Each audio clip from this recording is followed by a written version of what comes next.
Recently, a viewer asked me whether I had opened the extension board with multiple sockets and spike protector and mentioned that they contain metal oxide Varistor MOV. Had a look at the reverse side of the extension board and there were just 6 star-edged screws which seemed to be easy to remove. Started removing the screws one by one using a star-edged screwdriver. It took me a few minutes to finish the job.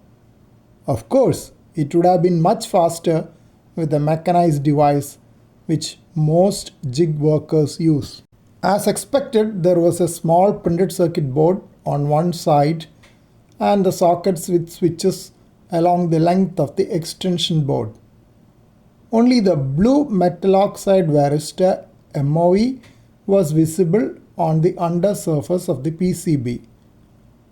Other components, including the light emitting diode indicators, were mounted on the opposite side of the PCB. Tried to see if the PCB could be taken out easily.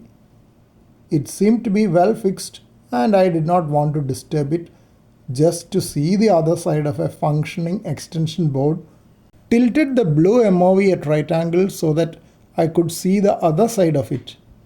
Could not see any inscriptions on either side to indicate the specifications, even on zooming in.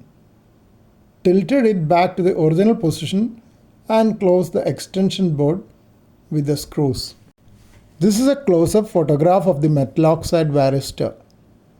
It is a voltage dependent resistor that protects circuits from voltage spikes and surges by rapidly decreasing its resistance beyond a threshold voltage. MOV shunts away the excess current from the circuit. MOVs are composed of zinc oxide grains and has high resistance under normal voltages, permitting only a small leakage current. During a voltage surge, it shunts the extra current and absorbs the excess energy which is dissipated as heat. If the surge goes beyond the capacity of the MOV, an associated fuse in the circuit blows off, protecting from further damage to the electronic circuit.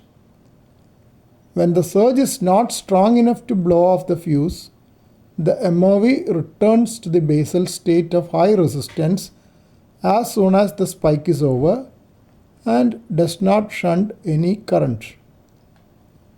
Response time of MOV is very fast, in the range of 40 to 60 nanoseconds, so that over voltage surges are quickly suppressed.